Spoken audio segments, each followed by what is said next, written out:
Hey everyone, कैसे हैं आप सब। मैं प्रतीक राजपुरोहित स्वागत करता हूं एक और फ्रेश और इन्फॉर्मेटिव वीडियो में। दोस्तों, आप सभी ने गौतम अडानी का नाम तो जरूर सुना होगा। गौतम अडानी भारत के ही नहीं बल्कि पूरे वर्ल्ड के टॉप बिजनेसमैन में से एक हैं। दोस्तों, पिछले साल 24 जनवरी 2023 को दुनिया की तीसरे सबसे अमीर इंसान गौतम अडानी, जिनकी वेल्थ 120 बिलियन डॉलर थी, इनके बारे में हिडनबर्ग एक रिपोर्ट निकालता है और सब खत्म हो जाता है। 24 जनवरी को हिंडनबर्ग की रिपोर्ट आते ही अडानी ग्रुप ने इसका खंडन कर दिया। Major short seller Hindenburg Research. दोस्तों, अमेरिका की एक company Hindenburg research Gautam Adani पे एक रिपोर्ट निकालती है और कई सारे एलिगेशन लगाती है, जिसमें वह दावा करते हैं कि गौतम अडानी ने इतने जल्दी और इतनी सारी वेल्थ इल्लीगल तरीके से कमाई है। तो बस फिर क्या था, मार्केट में अफरा तफरी मच जाती है और अडानी ग्रुप के शेयर प्राइस क्रैश होने लगते हैं और कुछ ही दिनों में गौतम अडानी अपनी आधी वेल्थ यानी कि लगभग 60 बिलियन डॉलर्स गवा देते हैं और वो दुनिया के टॉप 20 अमीर लोगों की लिस्ट से भी बाहर हो जाते हैं। पिछले साल में अडानी जी ने जितनी वेल्थ खोई, उतनी वेल्थ तो कई देशों के टोटल जीडीपी मिलाकर भी नहीं होती। तो अगर आप गौतम अडानी के नेटवर्थ के चार्ट को देखोगे तो वो कुछ इस तरह दिखेगा। जहां पिछले 10 सालों में उन्होंने जितनी वेल्थ बिल्ड करी थी, वो कुछ ही महीनों में आधे से ज्यादा गवा भी दी है। आखिर ये हुआ कैसे? ये हिडनबर्ग रिसर्च है कौन, जिसके केवल एक रिपोर्ट पर ही अडानी जी ने अपनी आधी वेल्थ को खो दी थी? तो चलिए सबसे पहले इस हिडनबर्ग कंपनी के बारे में जान लेते हैं। 6 मई 1937 को जर्मनी के एक एयरशिप जिसका नाम हिडनबर्ग था, उसमें आग लग जाती है और 35 लोगों की जान चली जाती है और ये दुनिया के काफी बड़े हादसों में से एक है और इसे एक मैन मेड डिजास्टर कहा जाता है। नेथन एंडरसन, जो एक इजरायली सिटीजन है जो कि एक जमाने में एम्बुलेंस चलाया करते थे, उन्होंने हिडनबर्ग कंपनी की शुरुआत करी थी 2017 में।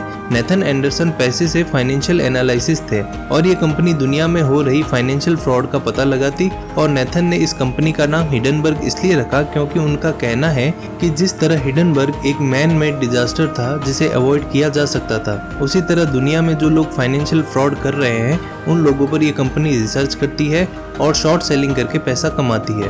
अब समझते हैं कि एक्चुअल में शॉर्ट सेलिंग होती क्या है। तो जिस तरह हम कोई शेयर खरीदते हैं और जब शेयर की प्राइस बढ़ जाती है तो उन्हें बेचकर हम प्रॉफिट कमा लेते हैं, तो उसी तरह स्टॉक मार्केट में एक और तरीका होता है पैसे कमाने का, और वो होता है शॉर्ट सेलिंग करके। इस तरीके में जब स्टॉक की प्राइस कम होती है तो हम प्रॉफिट कमाते हैं। तो हिडनबर्ग इसी तरह की कंपनियों को एक्सपोज करती है और जब गौतम अडानी पर उन्होंने अपनी रिपोर्ट पब्लिश करी तो उन्होंने रिपोर्ट पब्लिश करने से पहले अडानी कंपनी पर शॉर्ट पोजीशन ले ली थी, जिससे कि जितने शेयर प्राइस अडानी ग्रुप के नीचे आएंगे उतना प्रॉफिट हिडनबर्ग को होगा। तो दोस्तों, हिडनबर्ग कोई समाज सेवा नहीं कर रहा है, ये भी प्रॉफिट बनाने के लिए ही काम करते हैं। बट अब सवाल ये आता है कि क्या कोई भी आकर किसी कंपनी पर आरोप लगाए और उसके शेयर प्राइस गिरने लग जाएंगे क्या? वेल, यूजुअली ऐसा होता नहीं है, बट हिडनबर्ग की रिपोर्ट काफी हद तक सही होती है और लोगों को इनकी रिपोर्ट पर काफी भरोसा भी है। हिडनबर्ग ने पिछले 5 सालों में 45 कंपनियों पर ये रिपोर्ट दी है, फिर उसमें से 70% इनकी रिपोर्ट सही भी साबित हुई है। अडानी ग्रुप से पहले इन्होंने निकोला नाम की एक कंपनी पर रिपोर्ट निकाली थी और उस रिपोर्ट में भी उन्होंने इस कंपनी पर फ्रॉड का आरोप लगाया था और वो बात सच साबित हुई और निकोला कंपनी, जिसकी वैल्यू उस टाइम 34 बिलियन डॉलर्स थी, वो सीधे नीचे गिरकर 1 बिलियन डॉलर तक रह गई थी। और हिडनबर्ग ने अडानी ग्रुप के ऊपर जो आरोप लगाया था कि इनके स्टॉक्स काफी ओवर वैल्यूड है और 85% तक नीचे गिर सकते हैं, इसलिए दुनिया भर के अमीर लोग हिडनबर्ग की रिपोर्ट से काफी डरते हैं। इसीलिए इस खबर के आते ही स्टॉक मार्केट में खलबली मच गई और अडानी ग्रुप के प्राइस काफी नीचे गिरे। दोस्तों, वीडियो में आगे बढ़ने से पहले आपको बताना चाहता हूं कि अगर आपको stock market, commodity market, mutual fund में इन्वेस्टिंग या ट्रेडिंग करनी है तो आपको एक डीमैट अकाउंट की जरूरत पड़ेगी। तो आप डिस्क्रिप्शन में दिए गए लिंक पे जाके बिल्कुल फ्री में डीमैट अकाउंट ओपन कर सकते हैं। अब दोस्तों, सवाल ये आता है कि गौतम अडानी, जो एक middle class college drop out थे, वो इंडिया के लीडिंग बिजनेसमैन आखिर बने कैसे? तो इसकी शुरुआत होती है 24 जून 1962 को, जिस दिन गौतम अडानी जी का जन्म अहमदाबाद की एक गुजराती फैमिली में हुआ था। उनकी फैमिली एक टिपिकल मिडिल क्लास फैमिली थी जो इकोनॉमिकली वीक थी। वो टोटल 7 भाई बहन थे, जिनका सारा खर्चा उनके फादर उठाया करते थे, जिनका उस टाइम टेक्सटाइल का काम था। गौतम अडानी ने अपनी स्कूलिंग खत्म करके गुजरात यूनिवर्सिटी से बीकॉम में एडमिशन लिया, पर थे तो वो गुजराती ही और धंधा उनके खून में था। उन्हें पता था कि ये एजुकेशन डिग्री उनके किसी काम नहीं आने वाली है, इसलिए उन्होंने सेकेंड ईयर में ही कॉलेज से ड्रॉप आउट करके लाइफ में कुछ अपना बिजनेस करने का ठान लिया। 1978 में सिर्फ 16 साल की उम्र में ही वो अपना घर, अपनी पढ़ाई सब कुछ छोड़कर जेब में कुछ 100 रुपए लिए मुंबई आ गए, जहां उन्हें पता था कि अपना कोई भी काम शुरू करने से पहले बहुत ज़्यादा सीखना पड़ेगा और सीखने के लिए उन्हें एक्चुअल में काम करना पड़ेगा, जिसके लिए उन्होंने महिंद्रा ब्रदर्स नाम की एक डायमंड ब्रोकरेज फर्म में एक डायमंड सॉर्टर की जॉब करी, जहां उन्हें हीरे छांटने के अच्छे खासे पैसे मिल जाते थे। पर वो उन हीरो को नहीं बल्कि अपने बिजनेस माइंड को चमका रहे थे और जॉब के 2-3 साल बाद उन्होंने अपनी लाइफ का पहला बिजनेस शुरू किया, जहां उन्होंने उस जॉब में काम करते हुए डायमंड बिजनेस के बारे में जो कुछ भी सीखा था उसे अपने बिजनेस में अप्लाई करना शुरू कर दिया और अपने खुद के डायमंड ब्रोकरेज फर्म की शुरुआत करी। उनका ये पहला बिजनेस बहुत ही अच्छा चला और उनकी एक खास बात थी कि वो कभी भी किसी भी बिजनेस से फुल्ली कंफर्टेबल नहीं रहते थे, वो एक के बाद एक नई चीज ट्राई करते रहते थे। तो 1981 में जब उनके भाई महासुख अडानी ने उन्हें वापस अहमदाबाद बुलाया, जहां उन्होंने प्लास्टिक फैक्ट्री स्टार्ट करी थी और उसे मैनेज करने के लिए गौतम अडानी अपने अच्छे खासे डायमंड बिजनेस को छोड़कर वापस अहमदाबाद चले गए। पर इस प्लास्टिक फैक्ट्री के लिए वो बाहर से पॉलीविनाइल क्लोराइड, जिसे हम पीवीसी भी कहते हैं, उसे इंपोर्ट करा करते थे और यहाँ भी उन्होंने एक नए बिजनेस फील्ड में एंट्री करने की अपॉर्चुनिटी दिखाई दी। दोस्तों, ये खास बात थी जो किसी भी सक्सेसफुल पर्सन को एक एवरेज पर्सन से अलग बनाती है। सक्सेसफुल अपॉर्चुनिटीज को आइडेंटिफाई और क्रैप करने में सबसे आगे होते हैं, जहां एक एवरेज पर्सन इतना बड़ा स्टेप लेने से पहले 10 बार सोचता है, जैसे कॉलेज ड्रॉप आउट करना, करियर स्विच करना, जबकि सक्सेसफुल लोग इसके बारे में नहीं सोचते हैं और उन्हें लगता है तो वो बस कर देते हैं। और पीवीसी इंपोर्ट करते करते उन्होंने इंपोर्ट एक्सपोर्ट के बिजनेस को अच्छे से समझा और उसके बाद और भी चीज़ें इंपोर्ट करना शुरू कर दी और अपनी कंपनी अडानी एक्सपोर्ट लिमिटेड से, हम आज उसे अडानी एंटरप्राइजेस के नाम से जानते हैं, उनकी शुरुआत की, जो कि इनिशियल एग्रीकल्चर और पावर रिलेटेड कोर्स में अपना बिजनेस करती थी, जिससे उन्होंने धीरे धीरे नई नई फील्ड्स में एक्सपेंड करना शुरू किया। और उसी टाइम 1991 में गवर्नमेंट प्राइवेट बिजनेस को पोस्ट करने में हेल्प करने लगी, जिससे इंडियन बिजनेस भी अच्छे से ग्रो हो पाए, जिसके लिए गवर्नमेंट अलग अलग डिपार्टमेंट में डिफरेंट प्राइवेट बिजनेस के साथ पार्टनरशिप करने लगी, जिसकी सबसे बड़ी अपॉर्चुनिटी थी गौतम अडानी को। जहां गौतम अडानी ने कई नए नए सेक्टर्स में कदम रखा है, उन सभी पॉलिसीज के फायदे उठाते हुए उन्होंने अपने बिजनेस को और भी तेजी से रन करना शुरू कर दिया और अब वो मेटल, टेक्सटाइल, इंफ्रास्ट्रक्चर जैसी फील्ड में भी एंटर हो चुके थे। अब जैसे जैसे इनका बिजनेस बड़ा होता जा रहा था, उन्हें कई प्रॉब्लम फेस करनी पड़ रही थी।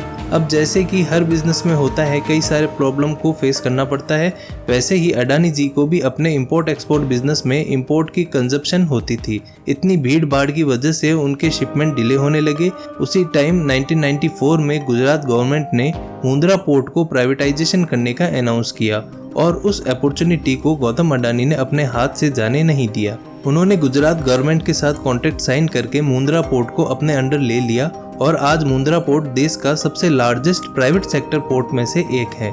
उन्हें पोर्ट्स में प्रॉब्लम हो रही थी तो उन्होंने पोर्ट ही खरीद लिया और ट्रांसपोर्टेशन के लिए जब उन्हें शिप्स में प्रॉब्लम हो रही थी तो उन्होंने अपनी शिप्स भी खरीदना शुरू कर दिया। लेकिन मुंद्रा पोर्ट को एक्वायर करना एक इजी टास्क नहीं था। गवर्नमेंट की वजह से उन्हें कई प्रॉब्लम्स का भी सामना करना पड़ रहा था। स्टार्टिंग में पोर्ट और नेशनल नेटवर्क के बीच कोई रेल लिंक नहीं था, बट लाइसेंस के अकॉर्डिंग गवर्नमेंट ने ये प्रॉमिस करा था कि वो इस लिंक में हेल्प करेगा, पर ऐसा नहीं हुआ। गवर्नमेंट के लिए मुंद्रा सिर्फ एक बेकार पोर्ट था जिसकी कोई वैल्यू नहीं थी। अडानी इसी की वैल्यू को इंक्रीज करना चाहते थे, जिसमें उन्हें गवर्नमेंट की तरफ से कोई हेल्प नहीं मिल रही थी। पर गौतम अडानी की सबसे खास बात ये थी कि वो ऐसे जीते थे जैसे कि हर चीज की रेस्पॉन्सिबिलिटी उन्हीं की हो। वो चाहते तो गवर्नमेंट को ब्लेम कर सकते थे और दुखी हो सकते थे, पर वो किसी पर भी डिपेंड नहीं रहते हैं, जो उन्हें सबसे अलग बनाता है। गौतम अडानी कहते हैं गवर्नमेंट भगवान नहीं है, गवर्नमेंट रातों रात आपकी प्रॉब्लम को सॉल्व नहीं कर सकती, इसलिए आपके पास जो अवेलेबल है उसी का यूज करें।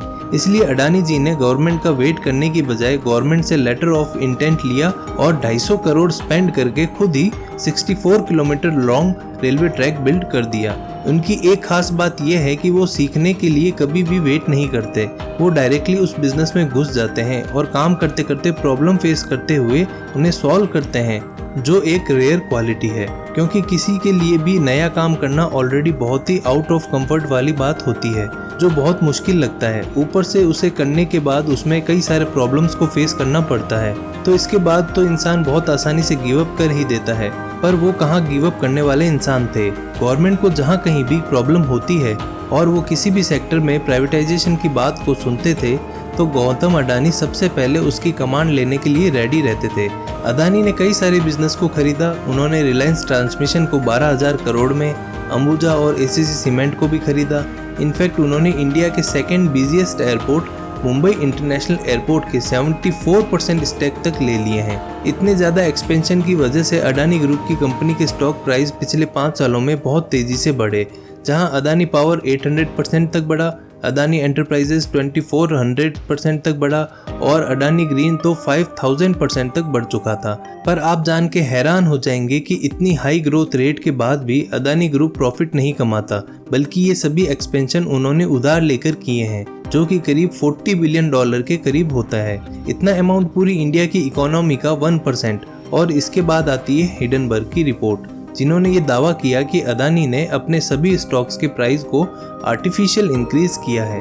दोस्तों, जब भी कोई किसी कंपनी के स्टॉक्स को खरीदता है तो उसका शेयर प्राइस बढ़ जाता है। हिडनबर्ग का कहना था कि अगर अडानी ग्रुप अपने कंपनी के स्टॉक्स को आर्टिफिशियल इंक्रीज नहीं करता तो किसी भी कंपनी का शेयर प्राइस 4-5 सालों में अचानक 200 से 5,000 तक कैसे बढ़ सकता है। अब इसमें क्या सच है क्या झूठ है ये तो मुझे नहीं पता, बट हिडनबर्ग कंपनी, जिसका काम ही यही है कि वो इसी तरह की बड़ी बड़ी कंपनियों को टारगेट करती है और उन पर रिपोर्ट पब्लिश करती है और खुद मार्केट में शॉर्ट पोजीशन ले लेती है, जिससे कि उन कंपनियों के शेयर प्राइस गिरते हैं और हिडनबर्ग को प्रॉफिट होता है। वैसे तो हिडनबर्ग की एक्यूरेसी काफ़ी अच्छी है। वो जिस कंपनी पर भी रिपोर्ट पब्लिश करती है उनमें से ज़्यादातर कंपनी में घोटाला पाया जाता है, बट ऐसा नहीं है कि उनकी रिपोर्ट कभी गलत साबित नहीं होती। कई बार उनकी रिपोर्ट गलत साबित भी होती है। तो देखना यह है कि क्या अडानी जी वापस से बाउंस बैक करके वर्ल्ड के टॉप 3 अमीर इंसान की लिस्ट में शामिल हो पाते हैं या फिर नहीं। बट ये सब हमारी इंडियन इकोनॉमी के लिए अच्छी बात नहीं है, जहां हमारी इंडियन जीडीपी वर्ल्ड में 5th नंबर पे चल रही है और हमारे भारत के सबसे बड़े ग्रुप अडानी ग्रुप पर इस तरह के इंसिडेंट हमारी इकोनॉमी पर बुरा असर डालेंगे। तो दोस्तों, आज की वीडियो में बस इतना ही। उम्मीद करता हूँ आपको ये वीडियो पसंद आई होगी। दोस्तों, वीडियो पसंद आई हो तो उसे लाइक करें, शेयर करें और हमारे चैनल को सब्सक्राइब ज़रूर करें। मिलते हैं नेक्स्ट वीडियो में, तब तक के लिए हैप्पी इन्वेस्टिंग। जय हिंद, जय भारत।